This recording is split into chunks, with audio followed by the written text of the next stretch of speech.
All right, so here I'm on the treadmill at my parents' house. The first thing we need to note is that treadmill running is a little different from running outside. Lack of wind resistance, air resistance. Also, push-off force is a little bit different. Kind of changes your form. I think it usually makes my form a little worse than it usually is. I'm also filming with a GoPro at a wide-angle lens, little too far away to my body, but it kind of distorts things a little bit, especially at this level, filming up the legs. And we'll rewind it there because I am going marathon race pace speed approximately, 5:15 per mile, 3:16 per kilometer pace, 11.4 miles per hour. Got the treadmill amped up there. And what we see, and this is common, you want to film yourself from the side, ideally outside, but it could be with a treadmill setup, and it could be at half marathon race pace or marathon goal pace or something like that, is how your form looks. And what we see here is, I'll do it again here in regular speed, but then in slow motion, I believe it's at quarter speed. I'm overstriding a bit. And if you look at my data, cadence usually is around 180 steps per minute, sometimes even 185 steps per minute. Sometimes when I start bonking in a marathon, I'll get into the high 170s when I'm getting less efficient, but definitely an overstride there. I think for me, there's not a whole lot I could do about it though, because what we see is on impact force there with my right leg is I'm definitely heel striking. And the moment of impact here, we'll do the other leg, might be easier to see. Moment of impact, it's a little in front of my center of mass, center of gravity. And it's definitely on the heel, and I quickly roll to my midfoot, forefoot, where the weight kind of just rolls off. So heel strike, a little too far in front of the center of body. Knee bend is good. A knee bend is good to absorb impact. This is a little too much of a knee bend, and again, could be a little exaggerated because of the GoPro wide-angle lens. You've seen that a lot on workout videos where I'm running and it looks like I'm really heel striking, overstriding. It's because I am slightly, but the wide-angle lens of the GoPro probably isn't doing me any favors. But in slow motion, you could really see these details, and so that's what you want to look at. Definitely sitting in the saddle a bit. The hip is back a little bit, right? I'm kind of bending my knee a little too much, sitting down a little too low. I'm actually pretty short when I run. Most people, you do want to bend your knee, but you don't want to be too far back with the hips, sitting too far back. You want to get the hip up a little higher, a little farther forward, this leg maybe a little straighter, and then not landing in front there like you see I am.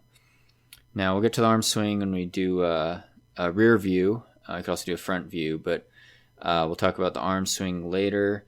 Other than that, mechanics, we got the kickback leg as it's pulling forward, so it's pulling through. We got it above the parallel plane. If I drew a line from my knee here, parallel with the treadmill running surface, you see my back kick shin gets pretty far above that.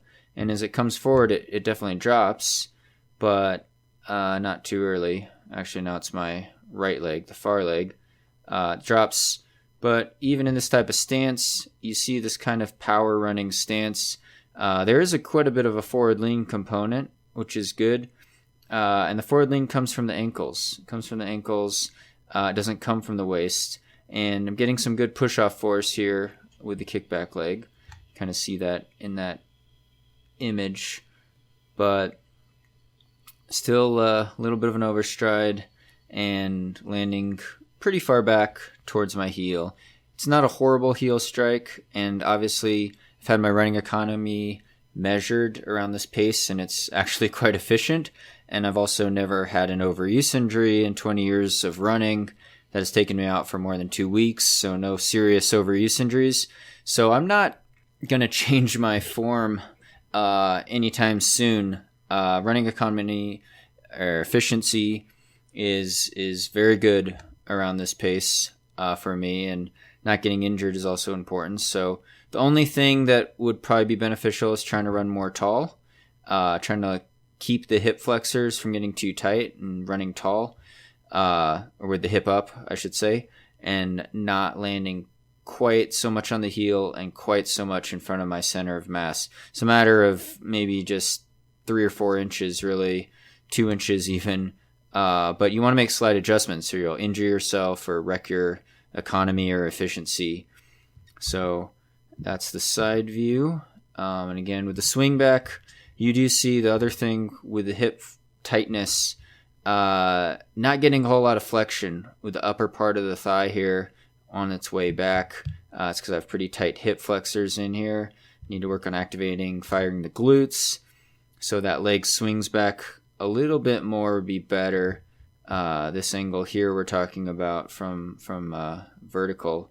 If this could kick back farther, the whole leg's going to come up higher, and I could get probably a faster, when I pull my leg forward, I could pull it faster through because it's a shorter lever right here. But on the backswing, you could definitely see struggling with some hip tightness. And we'll switch now to the rear view. But there you can just see it at real time, full speed. That treadmill is about to blow its motor. It's a really old treadmill. It could be flexing quite a bit as well, which is another difference compared to pavement running. And looking fairly relaxed, but definitely working pretty hard.